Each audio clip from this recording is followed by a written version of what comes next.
Hello, my name is Martin Baggen. I'm the author of In the Shadow of David, The Secret Rebellion. I've been asked by a lot of people, friends, people in the publishing world, if I worry about offending people with this book.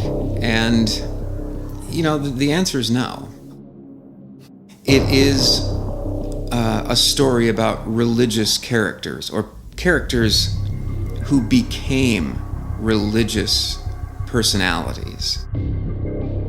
There's hardly anyone alive in Western civilization that isn't somewhat familiar with the New Testament and Jesus Christ.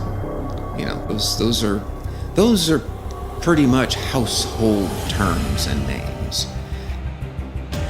But my story is a different look at them, presenting them in a more human way.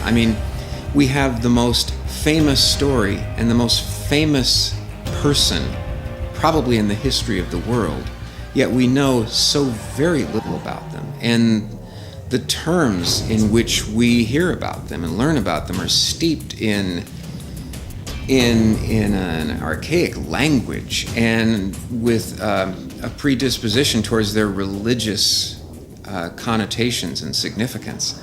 And I wanted to look at this more from a standpoint of, okay, what could have been going on that gave those editors and future writers and storytellers the basis for what we have today. What could have been going on?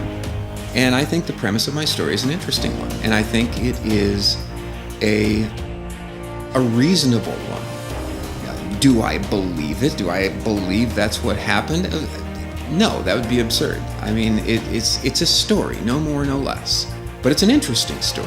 And I think that it paints a very heroic picture of these characters. Certainly, no one will be able to read The Secret Rebellion and come away with the thought that these principles were treated with disrespect. In many ways, again, I think they emerge even more heroic than the legend.